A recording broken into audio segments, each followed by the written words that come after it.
Yeah, hopefully this comes out well because I know there's music playing. Maybe I'll put it on this side of the counter. This mountain singing beckon me out into the light. I am oil pasteling again. Just to show you the start of it. We'll see where it goes.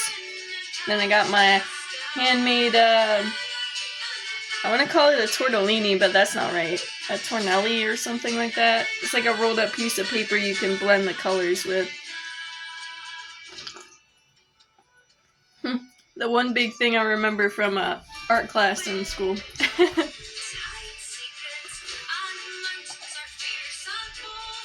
Deep waters, sealed reflections of times lost long ago.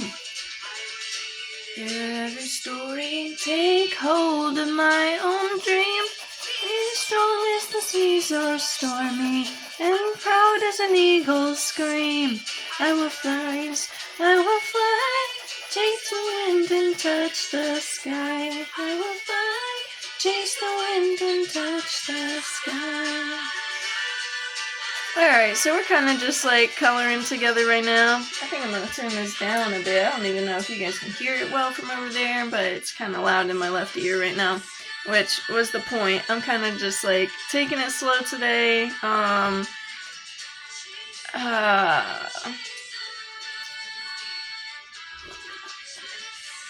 wanted to wake up and get into like a million things that I had to do, you know? And I have those like some things off to the side right now. Like I'm gonna get to them because I have to. And because I want to, but I don't want to just like immediately start doing in the day. And I'm being like, as soon as I woke up and the few things that I did see on my phone was telling me like, yo girl, slow it down. Remember, like, you know, like that whole like, take it slow, like that's part of it too. Like I've been saying on this channel recently, all those days watching, all those years outside looking in, all that time never even knowing just how blind I've been. Alright, I didn't want that to unroll or unravel. I think I actually had to pause this because like I want to sing, like that's like that playlist is like every song hits for me, like that was the whole point of it. It's called Geomancy. It's on the channel if you want to check out the songs I have on there. The very first song is definitely like not normally my vibe with the beat of it, but the lyrics like hit. And yeah, so let's see what else I can play. Put on some like frequency or instrumental behind me. Oh, I'm getting harp right now. Let's put on a little harp music right now. Da, da, da, da, da, da.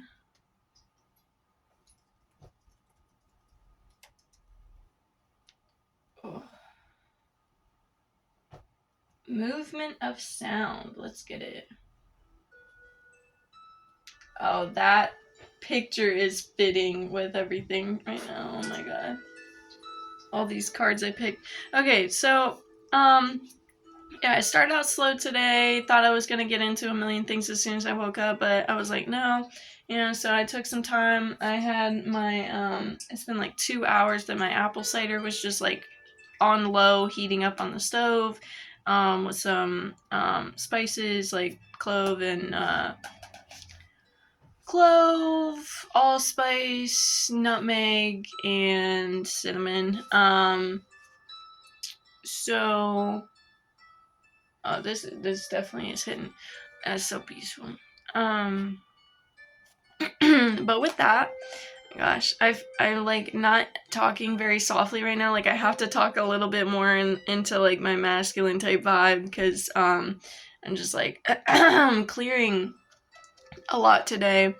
I just got like mucus in my throat, and so like if I talk softly, it's like really raggedy, and you know that actually feels really nice though. So I don't know, we'll see. So with that, like I got up this morning, I put like my toe stretchers on for a little bit, took it off when it felt like I needed to. I have my copper things on, just helping with blood flow, just taking like little steps for my body throughout the day that are so like, they might be like incremental things, but they're huge. And really just kind of like feeling out what my body needs right now. And my heart really, like what my heart really needs. Getting some movement in with the dancing, as I feel like I want to and I need to.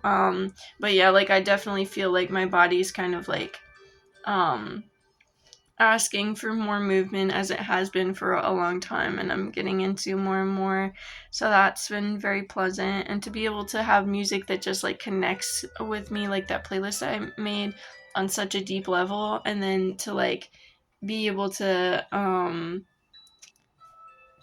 like dance and sing to that, like just let my whole heart out. So I'm on my own for a little bit right now.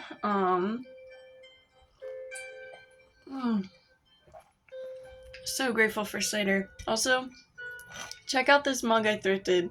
It was like half off and cheap. It's a clay, like handmade clay mug, but like look at that. Like talk about geomancy. Like right after I made that playlist, like the next day or 2 days after, I went out and found this when I was out with some friends. So yeah, let's get into it. I also I pulled some cards today. Oh, okay, so the two cards was 11 and 21. So ones can be very important, especially 1111, because the card is 11. It said 1111 messages in the numbers, so definitely pay attention to any of your angel numbers coming through. But when I looked at this card, I'm also getting like the Ace of Cups vibe, because like if you can see, there's like this guy at the top, right? I'm trying to angle it so the light doesn't hit it too bad. And right out of his chest is where this waterfall is going. And so like the Ace of Cups is kind of like, to me, like I always see it as like, that's like your heart's energy, and then that's the cup that's like, because it's the cup, so it's like the hand coming out of the cloud with the with your heart cup, and it's just like overflowing. Like you have so much love for yourself that it's starting to overflow, and you're able to fill other people's cups, but again, not to the extent of like emptying yours to fill others, but just because yours is so overflowing. But as I was going to this, and I was going to go read this message, I haven't even gotten to that point yet. I haven't read that message. And I didn't finish reading this either, but as I was getting to that point in the book where that message was, I stopped at page 11 because I was like, I don't know, as I was flipping through to get to the page 47 that the 1111 message is on, the actual page 11 like caught my eye and called to me. And it actually starts on the very edge of 10, and then we'll go over. But it's interesting because the other one that I picked, 21, is spiritual service, which this is the first card I had picked out of the deck in general. Since like when I first got it, pardon me, I need to blow my nose. Oh, and crack that.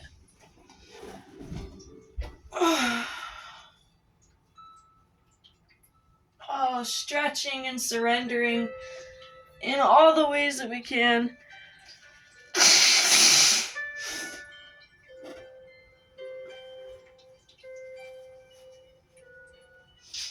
Alright. So, with that. Hold on. Chair making noise. Okay, so let's get it. Let's get it, right? I want to sip of my drink first.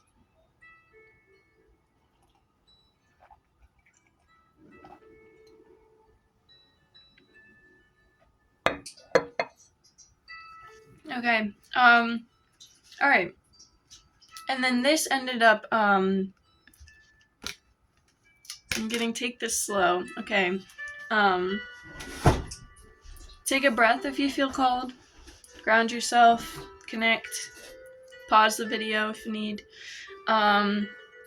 So I had gotten called to page 11, and I'm gonna read that, and as I read that, maybe I'll leave this here so that you can see how it connects for you. Oh, that is not gonna reach up there, is it? Yeah, let's see if I can do this. Oh, not without it falling into my cup. Okay, I'll just hold it there for you. Okay.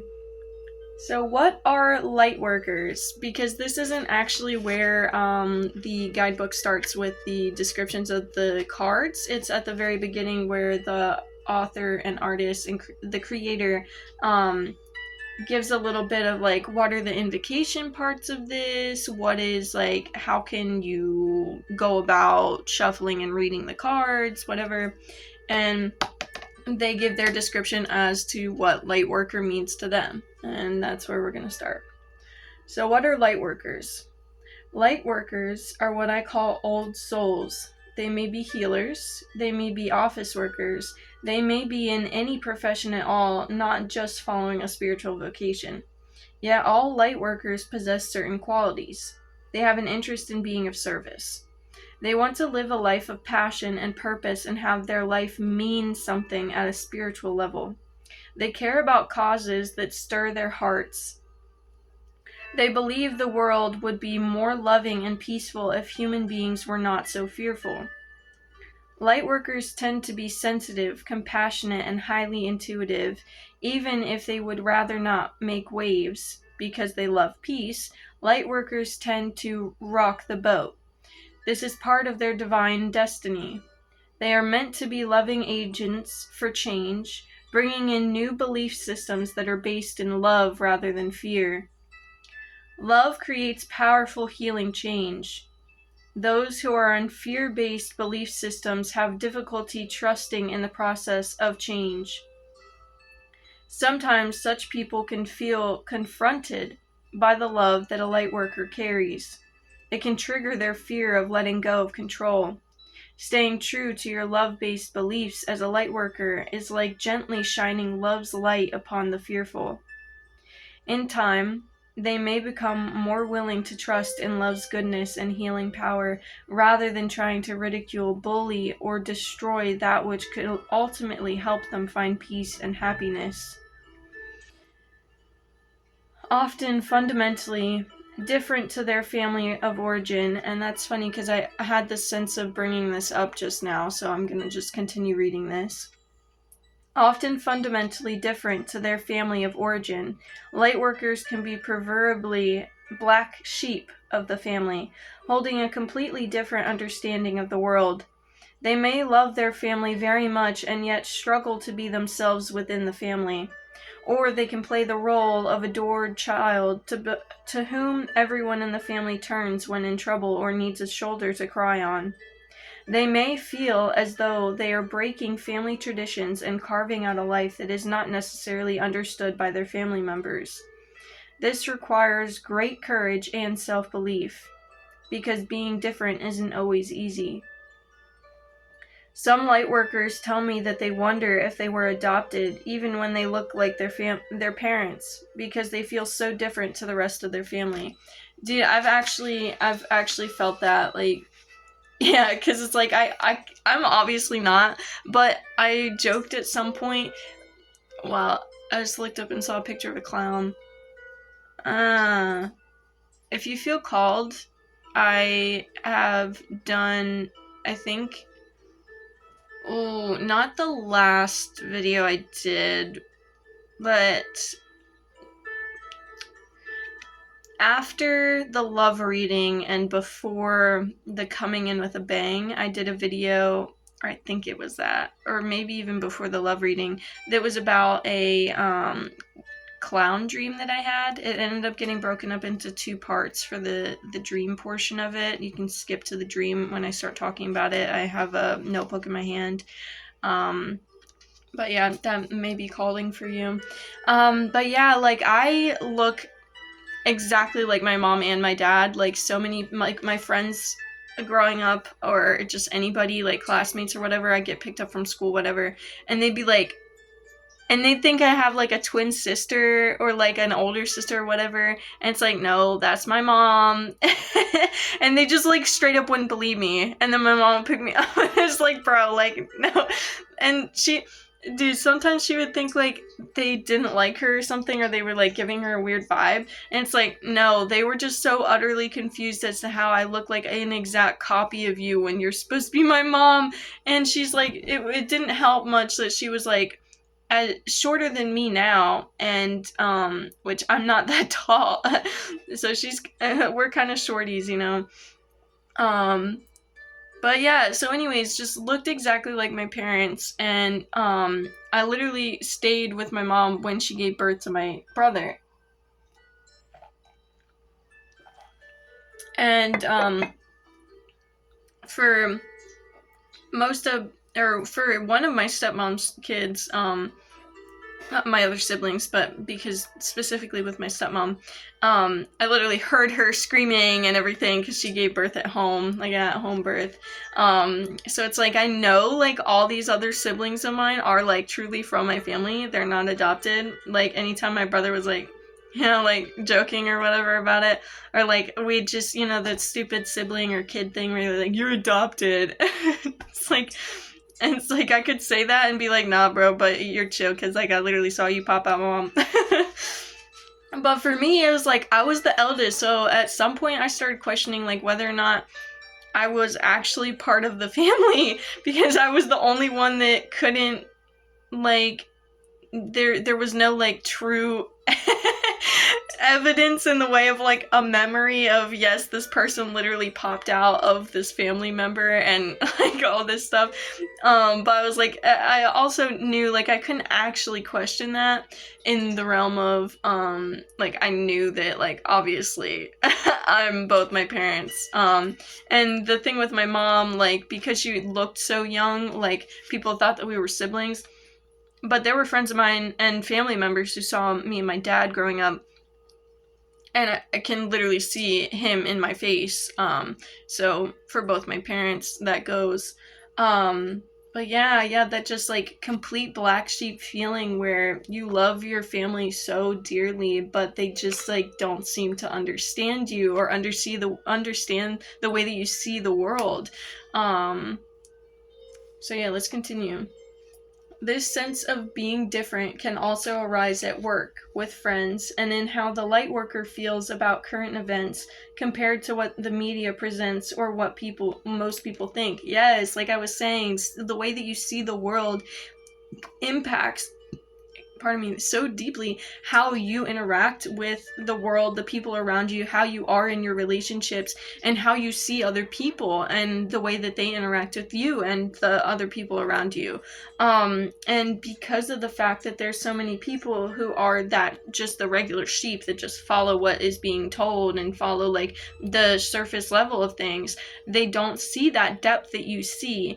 And continuing, mostly they just need to be the lightworker just needs to be reassured that although this can be challenging at times, it can also be quite freeing, because you don't have that connection to them that then they start talking and then they can like override the way that you're thinking, because they kind of connect, but they give you this like opening to think differently. In those times of growing up, that may not have actually been what you needed. You needed to know that you are different in these ways of like the way that you see things, and that is special, that is important, that is... I'm going to start holding this one because then I pulled 3 more cards after I pulled these when I was sitting up here and about to start drawing. Okay. Whew. Mostly they just need to be reassured. Although this can be challenging at times, it can also be quite freeing, and there's nothing wrong with them. They are meant to be different. It's part of their life purpose to not fit into the mainstream all the time. What did I just say, guys? I'm going to also bring over the masculine version of this card because they popped out at the same time, and as you can see, like there's the same twinkling of the stars that aren't in all of these cards. So let's see. Oh, well, that actually feels like perfect right there. I'm not gonna hold it like that because I need to hold this book. Alright, here we are.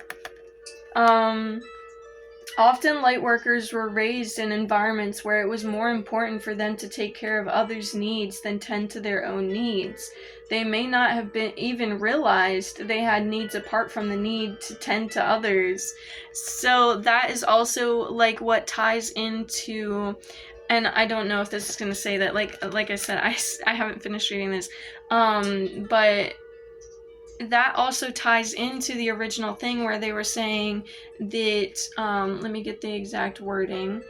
They want to live a life of, they have an interest in being of service. So, like, we want to be of service, but I think I said this in my video last night that, sorry, message came through.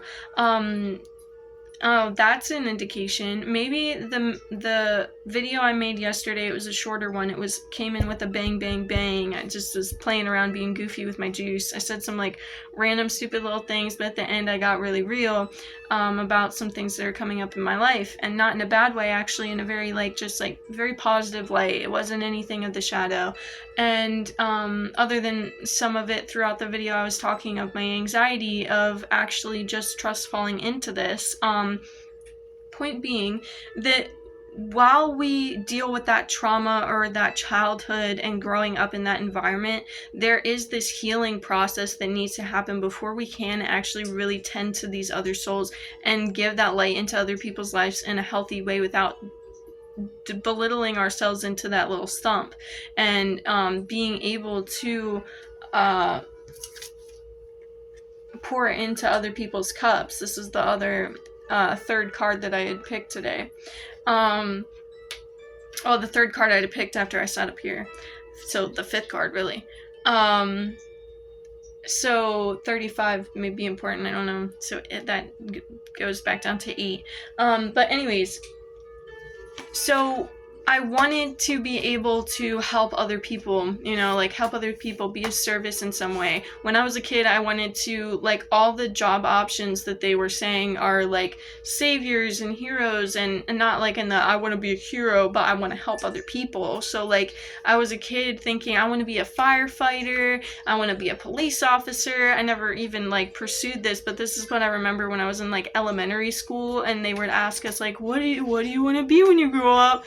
And like job option wise, I was like, I want to do this, because they would have like these police officers come into our school and like tell us all these things about like what they're doing and stuff, and like the way that they portrayed all these things to us as we grow up to let us know, like, well, to fucking program us about these, that's a whole another conversation. But then as I grew up and I was interested in psychology, and I knew that there was like these mental aspects of things that not many people actually have the opportunity to be heard on or to even see within themselves. I wanted to be a therapist, or but not a therapist because I didn't really align with that, but I wanted in some sort of field like that to be able to help heal people, but not like I want to heal you, but I want to help you on your journey, heal, like on your healing path. Like I want to be a part of that for people. And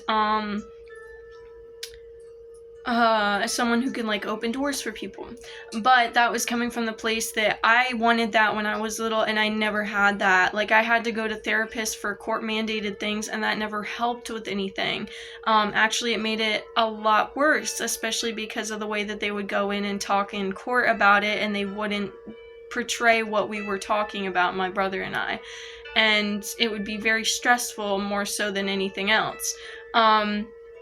So I wanted an environment where I finally felt safe to be and express and everything else. And I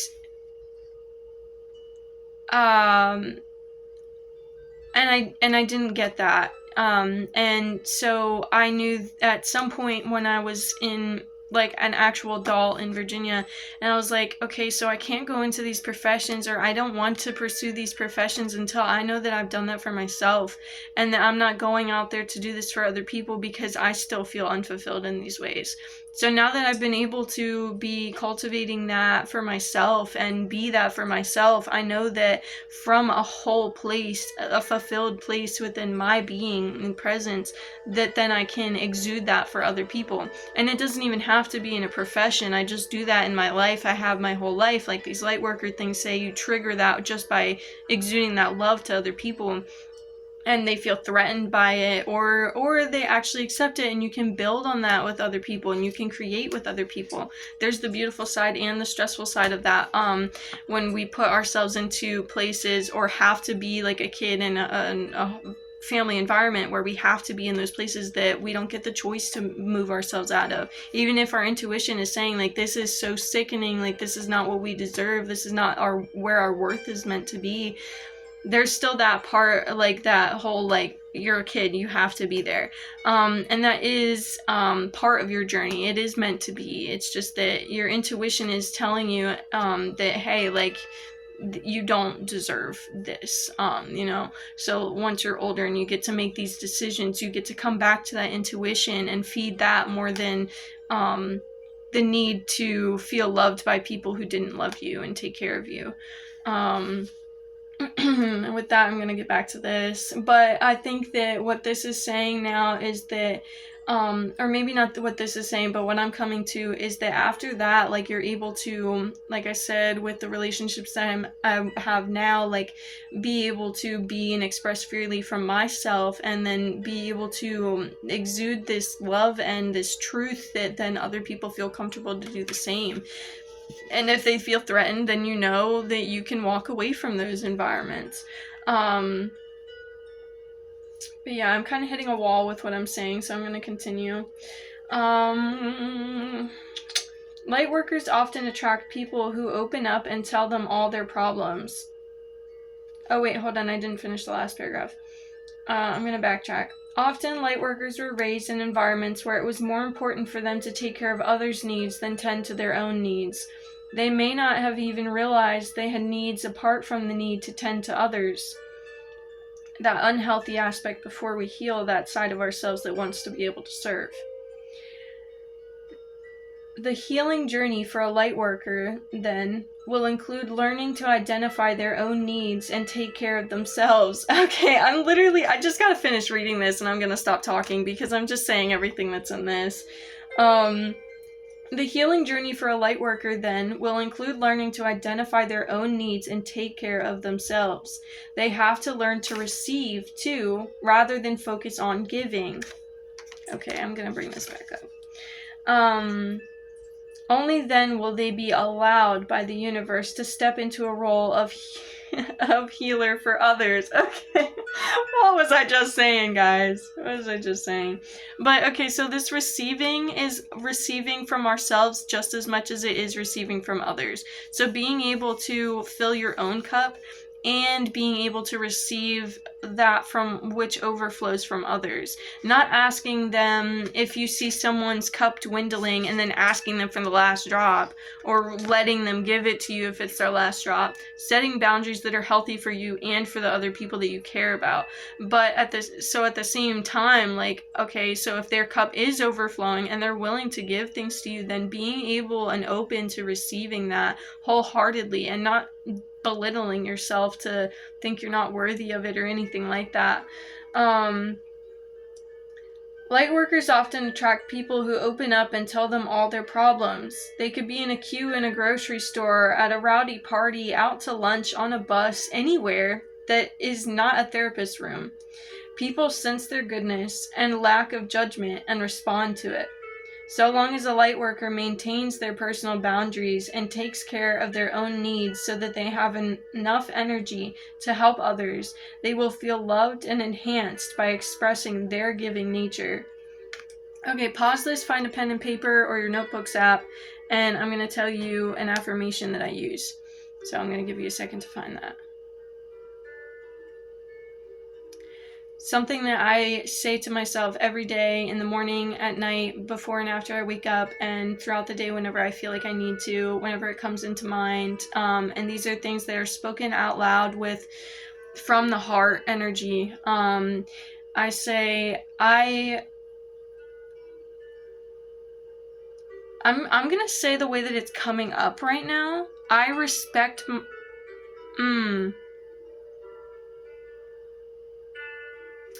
I respect my peace and I fortify my boundaries. I respect my peace and I fortify my boundaries.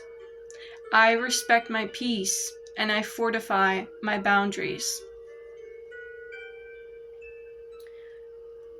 And as a little warning for that, side note, as you say affirmations that do not coincide with the way that you have lived your life, the universe is going to give you what some people call tests, but I see it as opportunities to build and further cultivate that affirmation. If you're going to say this with your whole heart, then the world is going to attract opportunities for you to fortify your boundaries, to respect your peace. And so there will be doors that open that allow you to put that into place in your life, into your physical reality, and not just the energy that you're holding, but it starts with that energy that you're holding and that sound frequency and vibration that we speak these words out into existence and out through our bodies, and putting that energy, especially from the heart, and expanding that through our whole being and aura. That is where that starts. That energy starts within you and then goes without, and it's spoken into existence. I respect my peace and I fortify my boundaries.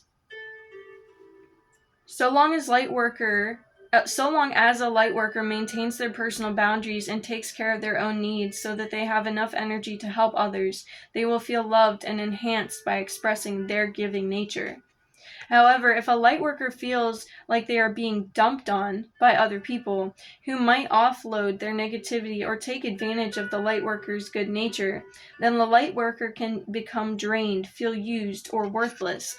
But this isn't to say that that person is terrible or you need to leave the situation or whatever. That, again, is an opportunity to fortify your boundaries and respect your peace. If you respect your peace, then you will automatically, not automatically, but coinciding with that, if you respect your peace, then that means that you are going to fortify your boundaries. So if you have a relationship that is doing well for you and you feel like is cultivating and bringing in the love and the creation that you want to see and are expanding into your physical reality, then that also means that you will have to set healthy boundaries within that healthy relationship.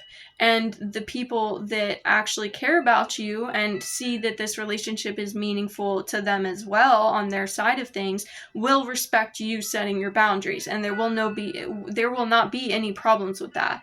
That doesn't mean that obviously there's going to be a problem if you just start screaming at them, or if you allow it to happen a million times and then you're like, oh my god, what are you doing? This is enough. I can't deal with you anymore. You gotta stop dumping on me. It's no, okay, come from the peace that you hold for yourself, give that peace out, give that love out, and be okay, hey, I need some space today. I am dealing with my own emotions, and I feel like I just need to set this boundary to let you know, I can't handle yours right now. I need to focus on me, whatever it is for you, whatever it comes up. But respect yourself and respect them as well if you feel like that's a good relationship. And otherwise, if it's a person who, a coworker who literally just comes up to you and constantly just on you, start getting space from that coworker. And when they come up to you, be hey, I'm not, set your boundaries again, but you can be a little bit more strict or something with it. I don't know, whatever, listen to your intuition, They may even start to feel the other person's issues as if they were their own. That empathy that we need to, again, it's a skill that needs to be sharpened, So that's another opportunity to be okay, well, if I know that this is that person's energy, even if they're coming to you over and over again, that does not, you're an empath and I just feel everyone's feelings is bullshit. And I'm sorry. I'm not sorry, actually. I'm not sorry if that offends you, but I know that came out kind of harsh, but it's just that's the truth of it. You can't just sit around and act like, oh, woe is me, I feel everyone's feelings and everyone else is just so terrible because they have all these feelings and blah blah blah. Or even if you don't think they're terrible, whatever it is, but you're not just a victim to other people's energies around you.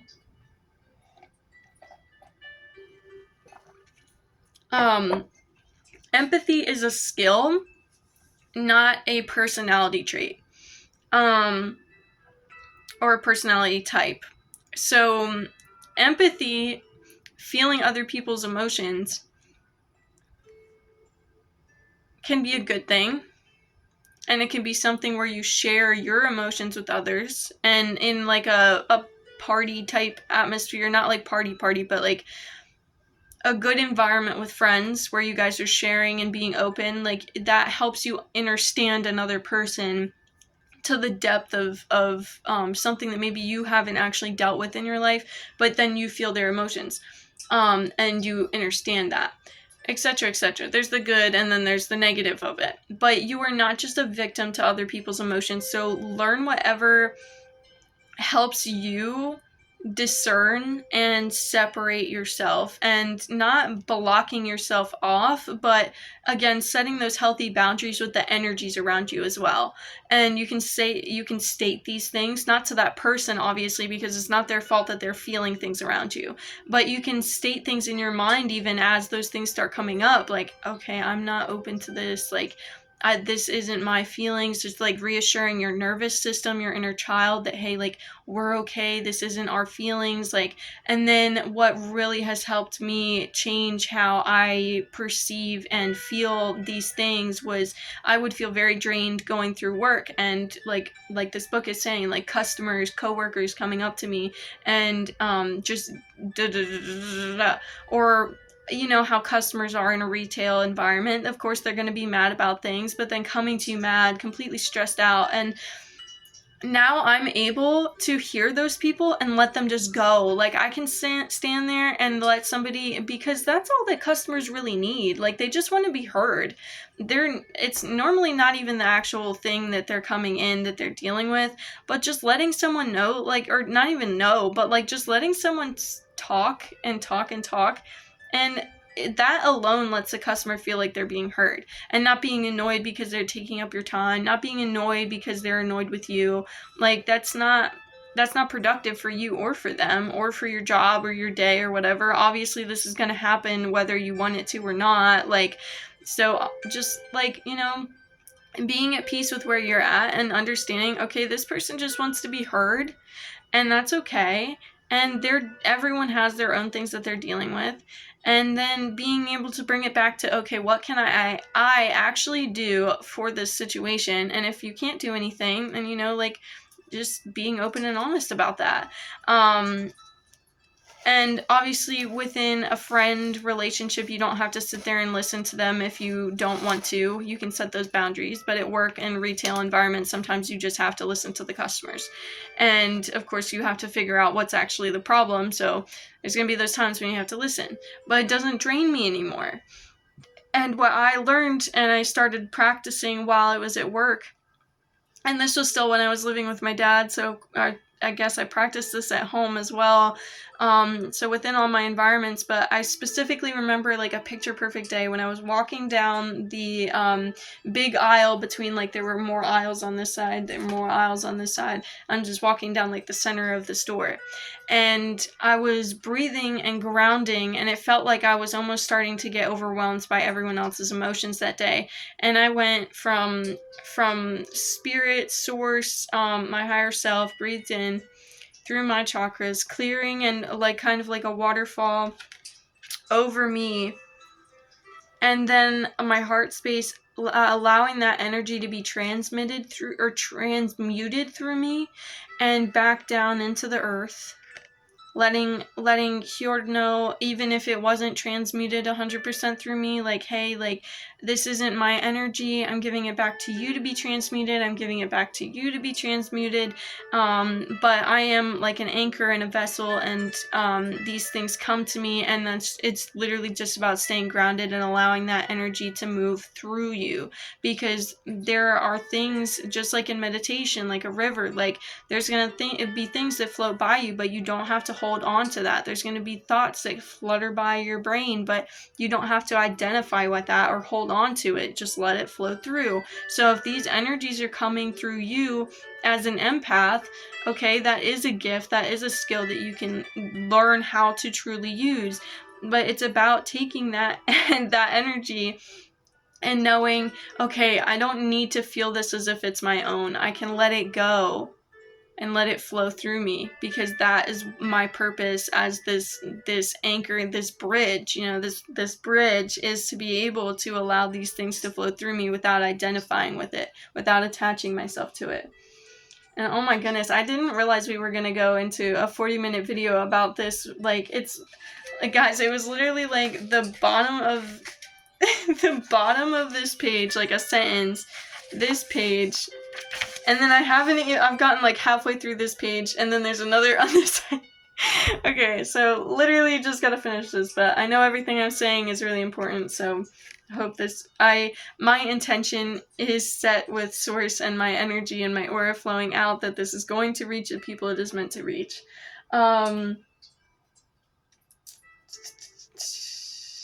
This is not, okay, they may even start to feel the other person's issues as if they were their own. This is not acceptable, and the lightworker will need to practice saying no to these sorts of interactions, but not just the interactions, the energy itself, and allowing it to flow through you.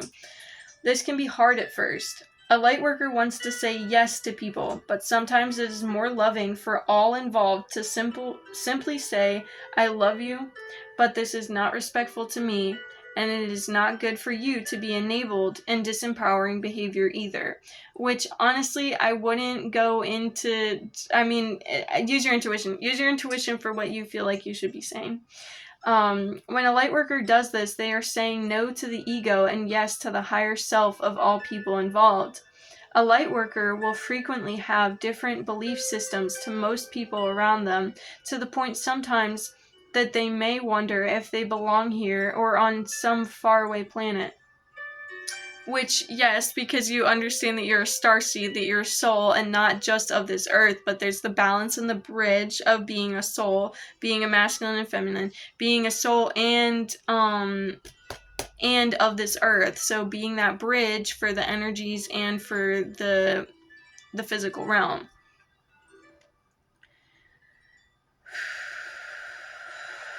A lightworker will frequently have different belief systems to most people around them, to the point sometimes that they may wonder if they belong here or on some faraway planet. Sometimes, this is very painful for a lightworker, who for a time may feel that they actually belong somewhere else in the universe and wonder if they are really meant to be here on Earth at all. Yes, you are. However, as they fall in love with the earth and realize they are meant to be here for a higher spiritual calling, a sense of purpose is found that brings more joy and less suffering. Eventually, the light worker finds not only their divine purpose, but also a joyful and loving sense of belonging to the earth.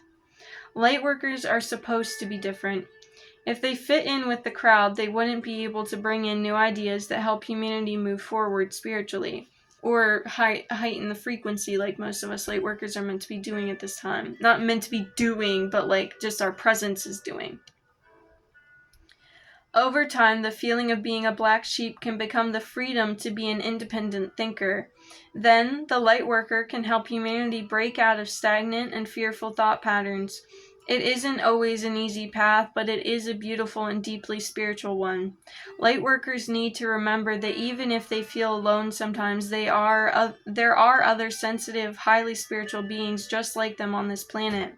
As they take their journey, they will be able to relax more, trust, and attract not only higher spiritual guidance into their lives, but also like-minded humans too.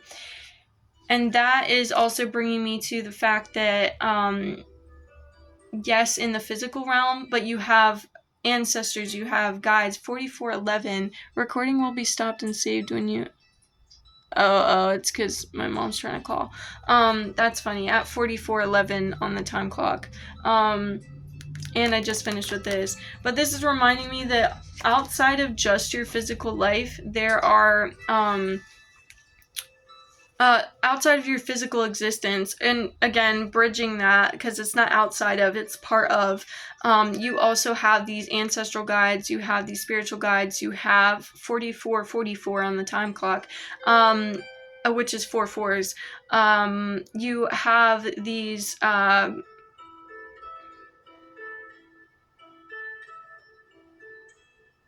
spirit guides, source, past life spirit guides, angels. I'm thinking of something and I'm almost forgetting like what it is, but you have your star families as well. Like, you have people who have like past loved ones. Master healers, that was the thing I was thinking.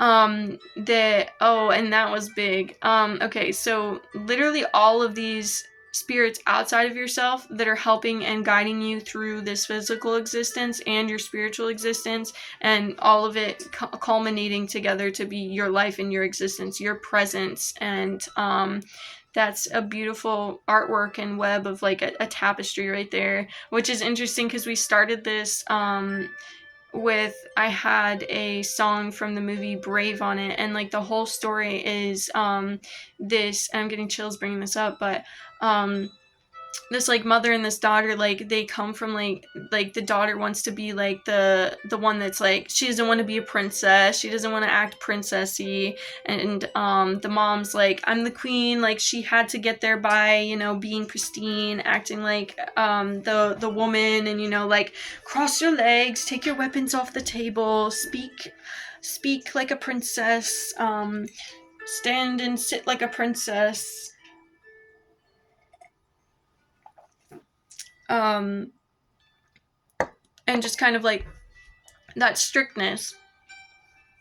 But it was also after the very beginning of the movie starts out with like, she's playful with the daughter when they're younger, but then as soon as she gets older, she's strict. She has to act like this, she has to do this, she has to be this, and trying to put her into a box that she breaks out of, and then she puts her mom into a box. But she tears this tapestry that her mom's building, which is like her mom's way of creating and expressing, and she has like, the mom tapestried up this like whole, like basically portrait of their family right onto this like tapestry, and she like hand sews this and everything, so like you see through like the beginning of the movie, like she's taking her time with this, and like and then Merida, her daughter, just comes in and slashes it with one of her weapons. And I think it's either she cuts her mom out of the portrait or she cuts herself out of the portrait. But then there's that line that like separates them. And I'm getting chills every time I'm thinking of the saying. So now now that you know that part of the story, the thing that keeps being said throughout that is, a tapestry torn by pride. Mend the hearts. Hold on, I'm gonna find that real quick. Okay, I found it. It links with the tapestry because it was like torn, right? But the actual saying is, fate be changed, because you hear this because like the witch in the movie is kind of like saying this in like the spooky cauldron thing. So, fate be changed, look inside, mend the bond torn by pride. So this doesn't mean necessarily a bond with a family member, although my mom was calling me as this came up, so maybe it does, but maybe it's something deeper in that, and I am going to leave that open to the intuition of the people who are watching this video. I'm not going to go into the options that I'm thinking. Yeah, I don't really remember where this came from, but, you know, I think if that has anything to do with y'all, it'll hit. But yeah, and then let's read one more, and then because this is 11:11, and my mom tried to call me at 44:11, so I'm gonna read this and then try to give her a call back, see what she wants. Again, like if you can see, there's this guy at the top radiating out his aura, and then just like the flowers and everything. And like I said, this really connected with oh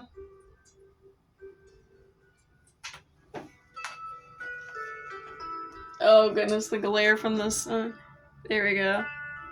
The one that I picked, the first one that came up when I looked up harp is like I follow this lady, but the first one that came up was oh, I'm getting this like stomach sickness.